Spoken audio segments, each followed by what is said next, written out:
like each of you to take one thing home.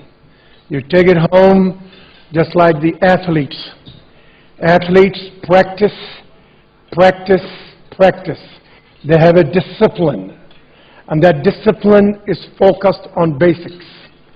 These basics, continuous practice, huge discipline, consistency, over time, they become champions.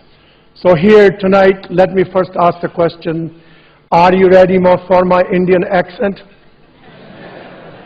It has been distorted by me living in the West, so you should know that. Otherwise, you're all accustomed to Indian accent. I want to take you through basically a few items that for the leadership in the new era, in the new world, I believe are becoming very important.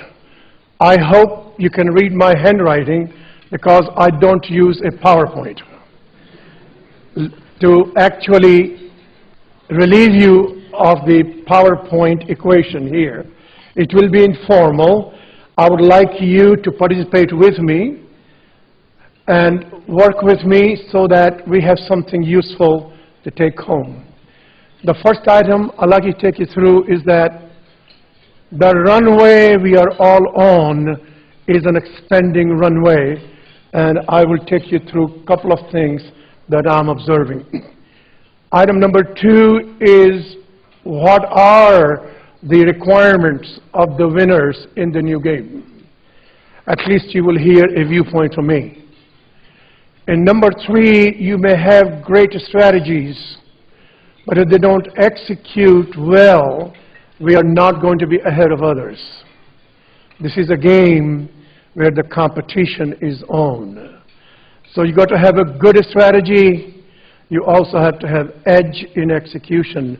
And therefore, if you permit me, I want to take you through a simple framework home.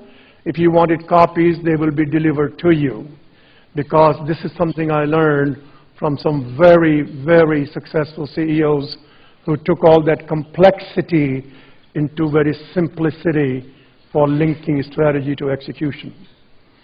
In that, I will then take you through the key elements of execution, and at the end, then I'll mention to you what are some of the habits that I'm allowed to observe in the world of some very successful leaders who were great in execution.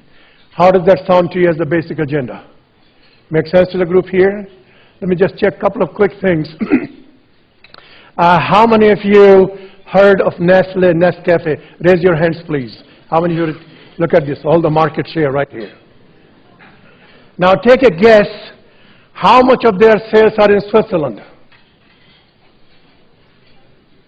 Very little. And they have a winning streak around the world as #1 food company in the world, but very little in Switzerland. Breaking the boundaries of imagination. Anybody heard of a company called Novartis? It is a drug company. 1993, it did not exist. It's a merger of two, and today in the market value and going forward is in the top 3 in the world. Switzerland is not a large country. People figuring it out how to break the boundaries, look at the world as a whole. Anybody heard of a company, ABB, Asia Brown Boveri? This is also a merger of a Swedish and Swiss company, headquartered in Switzerland, and there's not much there for them to sell. We need to think through. And here I'm going to suggest to you item number 1, and I hope you practice in your normal leadership job. Item number 1 is looking over the horizon and seeing how this whole world is changing and how this runway continue to expand. So here are some simple things. Unless you simplify, you cannot execute. But the simplification has to be real, it has to be factual, and it cannot be superficial. We have roughly $50 trillion economy. It grows 3% per annum roughly. 1.5 trillion new economy every year. Ask the question, what is our fair share of it? If that fair share of it is very small and you're lagging behind others, we then become marginalized, as you have seen this morning. So the idea here is that practice every month, every quarter, to look at globally, where is this runway of economic growth? How big is it? How it is changing? How it is expanding every day? Because we have roughly 1.5 trillion of new economy every year across the globe. And you know, and I know, that a larger part of that growth is in the southern hemisphere, where we belong. And doing that is spotting the opportunities where you're going to go. So the item number one, look over the horizon, look at the runway, how is it expanding, what is our share of it. So I learned this from a CEO, and he happens to be, in this case, New York. It could be anywhere else. And they, every month, in their executive committee, for execution purposes, every month, they will take the first 15 minutes and ask everybody what changes they are perceiving for the future. So this way, you see this thing from different lenses. Perception is 10,000 IQ points.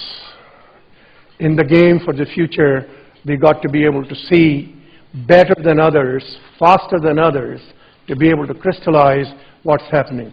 So I'm going to mention to you 4 forces today are unstoppable. Those 4 forces, there are many more, but those 4 forces that are unstoppable, these 4 forces creating the further runway. And they're all important, it's not one or the other.